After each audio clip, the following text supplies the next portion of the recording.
This is the Shotover River Valley near Queenstown. It's a very popular local resource.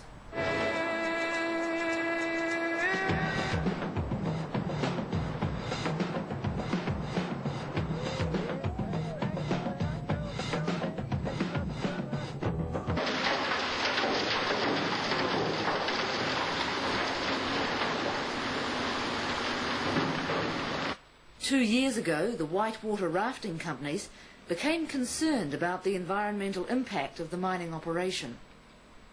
So what happened 2 years ago to make you think that there was a problem?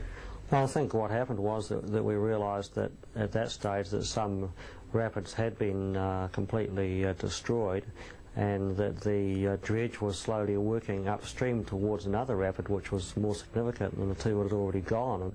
They had problems with rocks, and they've accused us of a lot of damage that I don't believe we've done. What have they accused you? Oh, of rocks in the river, rocks being moved, of damaging rapids and this sort of thing, you know. We've moved rocks, sure enough. The rafting companies have moved rocks, so but it's, you know, it's well, I don't know how they work it. It seems to be allowable for them, but not allowable for us. You know, I'm not fingering anything like that, anybody or anything, but I mean, there's two sets of rules the way I see it.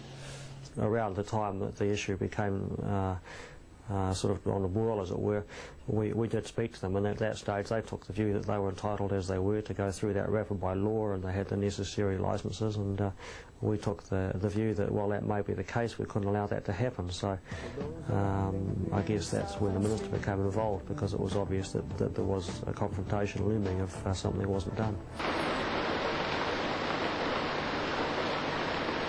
Do you think there's a conflict between mining and tourism?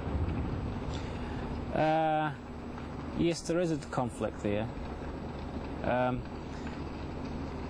The problem is really that the tourism on the river has only really started in the last 5 to 10 years in a big commercial way.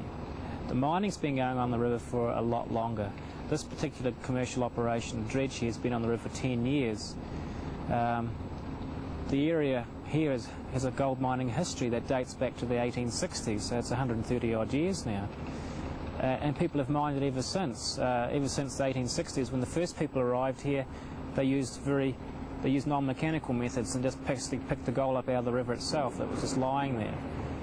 As that easy gold was recovered, they started looking at other areas of gold, how they could recover it, and so they started using methods of sluicings. And further up the valley, there's some huge tracts of land that have just been washed away into the river, and the result of that is the beaches you see here today are actually the sluicings from the gravels from those sluicings. The conflict now is that the type of equipment that they use on the river can be quite destructive. I mean, these machines go right down to the bedrock. They're capable of tearing the rock to bits. The schist here is a very, very soft rock. It's a metamorphosed rock. It just crumbles. I mean, the frost and water action of nature itself will actually do that, but this machine is just so much more powerful and accelerates that. The photograph that we're looking at here was one taken by helicopter not too long before the issue came to a head. The dredge is operating simply in the riverbed. There's no ponding involved here, and you can see that what's happening is that in the process of digging up the silted gravels from the riverbed, there's a large amount of silt released into the river, which goes off downstream, creating this discoloration, which is not the sort of thing that tourists expect. The river's changing all the time, whether you know, we've had anything to do with it or not, and I don't believe that we have. You know, the slips coming in on the Shotover all the time, moving, rocks moving, and floods. You know, that river can get real big when the flood is on, and it's eroding the banks. You know, naturally. There's big slips there that, like, we've had our company geologists can explain all that part of it, and it's just an ongoing erosion thing that's in that area, and you know, so the river is changing, no question about that. What kind of compromise was reached after the confrontation?